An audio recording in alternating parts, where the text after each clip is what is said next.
In the late 1930s, the German Navy began work on its first aircraft carrier, a project that naturally required the development of a suitable carrier-based torpedo bomber. Despite Germany's large and well-established aviation industry, only two smaller companies ultimately responded to the call for proposals. After a series of evaluations and test flights, the design submitted by Fieseler Flugzeugbau was selected. The resulting aircraft, designated the Fieseler Fi 167, was a relatively modern biplane optimized for short takeoff and landing operations, making it well suited for carrier use. However, the aircraft's future was closely tied to that of the carrier program itself. When Germany's aircraft carrier project was cancelled, the Fi 167 lost its intended role. Only a handful were produced, seeing limited service with the Luftwaffe before being transferred to Germany's Croatian ally in late 1944.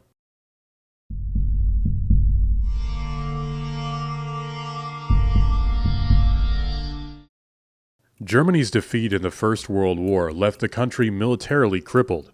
Under the terms of the Treaty of Versailles, its armed forces were drastically reduced, its once formidable navy was dismantled, and Germany was explicitly forbidden from constructing powerful warships in the future. For more than a decade, these limitations kept Germany firmly outside the ranks of major naval powers. That situation changed dramatically in the 1930s with the rise of the Nazi regime. Adolf Hitler openly rejected the post-war restrictions and launched an aggressive program of rearmament. Vast sums of money were poured into rebuilding the German armed forces, allowing the Kriegsmarine to embark on an ambitious, if risky, attempt to re-establish itself as a modern fighting force. Although Germany possessed only limited experience in designing and operating large modern warships, this did little to curb its ambitions.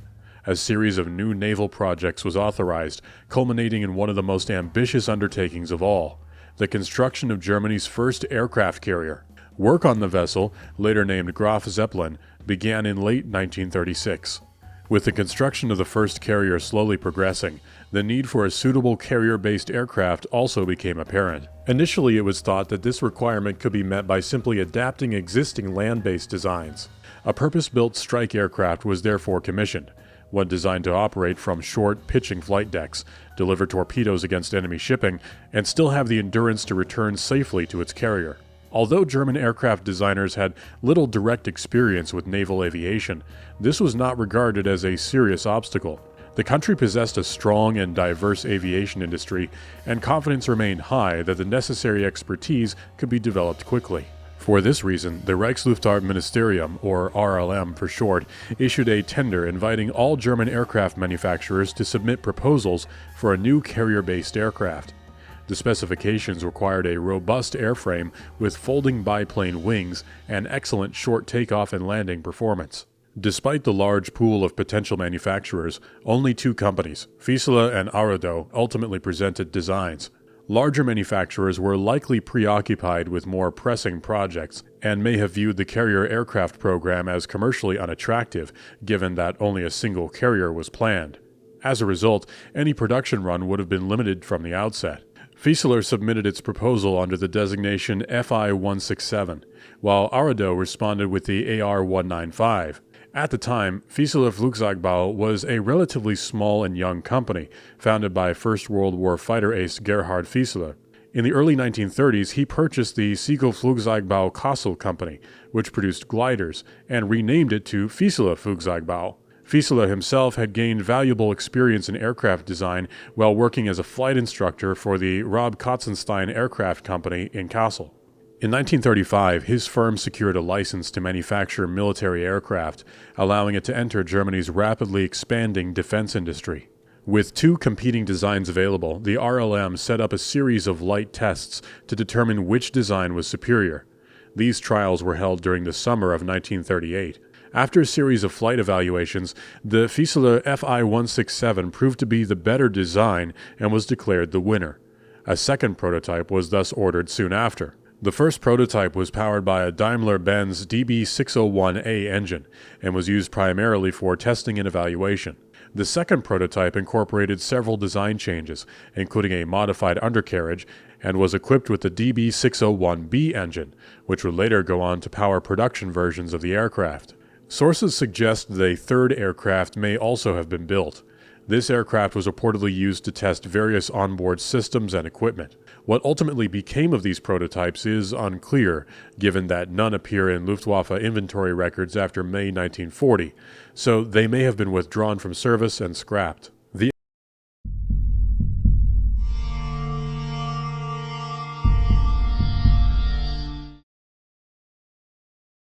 The Fi-167 was an all-metal, single-engine biplane designed for use as a torpedo bomber. Its fuselage was built from thin yet very durable steel tubes welded together and then covered with duralumin sheet metal. The aircraft had a biplane layout. The upper and lower wings were identical in size, with a rectangular platform and rounded tips. To amplify maintenance and disassembly, each wing was divided into 3 sections. As the Fi-167 was intended for carrier operations, its wings could also be folded. For structural rigidity, the upper and lower wings were connected by 4 sets of N-shaped metal struts, which were additionally braced with steel cables. Both wings were equipped with flaps. The landing gear consisted of 2 independently mounted fixed main wheels fitted with shock absorbers. The forward landing gear units were enclosed in duralumin fairings to help reduce aerodynamic drag. A smaller fixed tail wheel was installed at the rear. The landing gear was also designed so that it could be jettisoned in the event of a forced water landing. In the glazed cockpit, there was space for 2 crew members, the pilot and the observer/rear gunner. The cockpit was enclosed with plexiglass, but left completely open at the rear to provide the gunner with a clear arc of fire. The Fi-167 was powered by a Daimler-Benz DB601B 12-cylinder inverted V engine, producing 1,100 horsepower. With this engine, it could reach a maximum speed of 325 km per hour or 200 miles per hour, while its cruising speed was 270 km per hour or 168 miles per hour. It could climb to an altitude of 8.2 kilometers. With a fuel load of 1,300 liters, the maximum operational range was approximately 1,300 kilometers. Its armament consisted of 2 machine guns, one forward-mounted 7.92mm MG-17 with 500 rounds of ammunition, and a rear-mounted 7.92mm MG-15 in a flexible mount with 600 rounds. The Fi-167 could also carry up to 1,000 kilograms of bombs or a single torpedo.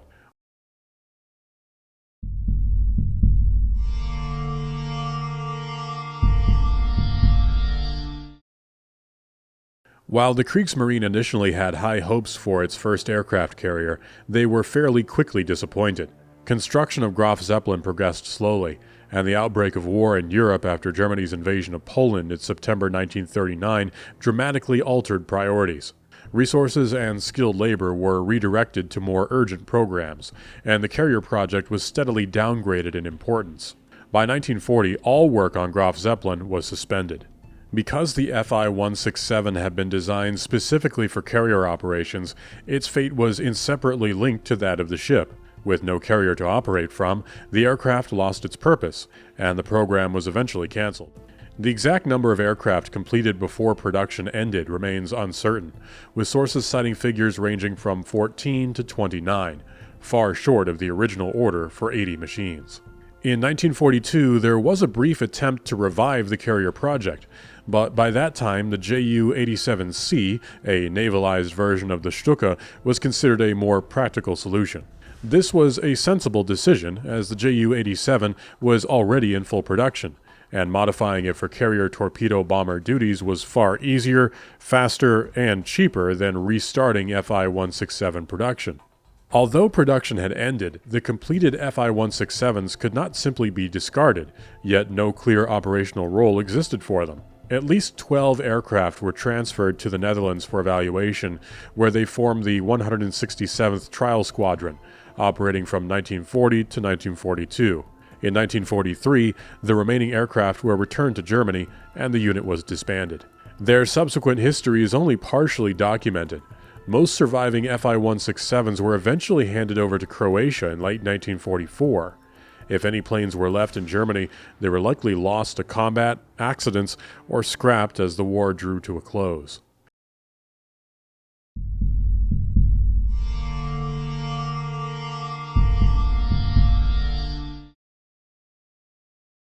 While the German Air Force quickly discarded the Fi-167, Germany's southern ally, the independent state of Croatia, was more than willing to accept whatever equipment was available. The independent state of Croatia was a German-backed puppet state, created after the defeat of the Kingdom of Yugoslavia during the short April 1941 campaign. Formed from large portions of the conquered Yugoslav territory, the new state existed largely at Berlin's discretion and depended heavily on German political and military support. Its rule was defined by harsh discriminatory policies targeting non-Croat populations, policies that soon provoked widespread armed resistance, most notably from communist partisans. Croatian paramilitary forces were poorly equipped and inadequately trained to deal with such a widespread insurgency. Over time, they proved unable to contain the rebellion, which by 1944 had grown into a massive movement numbering in the hundreds of thousands. With little to no domestic industrial capacity, Croatia depended entirely on its Axis allies for military equipment such as aircraft and tanks. Yet Berlin never fully trusted its ally, and facing shortages of its own, rarely supplied modern materiel. Instead, Croatia was usually provided with outdated or surplus military equipment. In September 1944, Croatia obtained a batch of 10 or 11 Fi-167 aircraft from Germany. It is important to mention here that many sources often claim that, late in the war, Romania also received Fi-167s, supposedly using them to patrol the Black Sea. However, no photographic or documentary evidence supports this, and nearly all completed Fi-167s were transferred to Croatia, likely leaving none available to further export to Romania. In any case, the newly arrived aircraft were allocated to the 1st Squadron stationed in Zagreb. Despite being clearly outdated by 1944 standards, the Fi-167s were welcomed as a useful addition to the small and poorly equipped Croatian Air Force. They were employed primarily in a transport role, delivering supplies and ammunition to isolated and besieged garrisons. Thanks to their ability to carry relatively heavy loads and operate from short, rough airstrips, the aircraft proved well suited to this task. On rare occasions, they were also used for bombing missions. By 1944, Allies operating from Italy had near total air superiority over the Balkan skies. Meanwhile, the Croatian Air Force suffered from a severe lack of modern fighters and chronic fuel shortages, which further limited its already questionable capabilities. Morale also deteriorated as the strategic situation worsened. Desertions became increasingly common, particularly among pilots, who could simply defect once airborne. One such case occurred on the 25th of September 1944, when pilot Romeo Adum flew his Fi-167 into partisan-controlled territory. One of the more remarkable episodes involving the type occurred on the 10th of October 1944 during an ammunition resupply flight to Bosanska Gradiška. The aircraft, piloted by Mate Jurkovic, was intercepted by a group of 5 American P-51 Mustangs. Vastly outmatched, Jurkovic relied on the Fi-167's excellent low-altitude handling and maneuverability, and, against the odds, succeeded in escaping his pursuers without taking any damage. Ongoing shortages of spare parts, continued Ally air superiority, and the rapid advance of partisan forces steadily eroded the Croatian aircraft fleet. By April 1945, only 4 Fi-167s were still listed as available, though their actual condition at that point remains unclear. On the 17th of October, during one such flight, a tragic and still poorly explained friendly fire incident took place.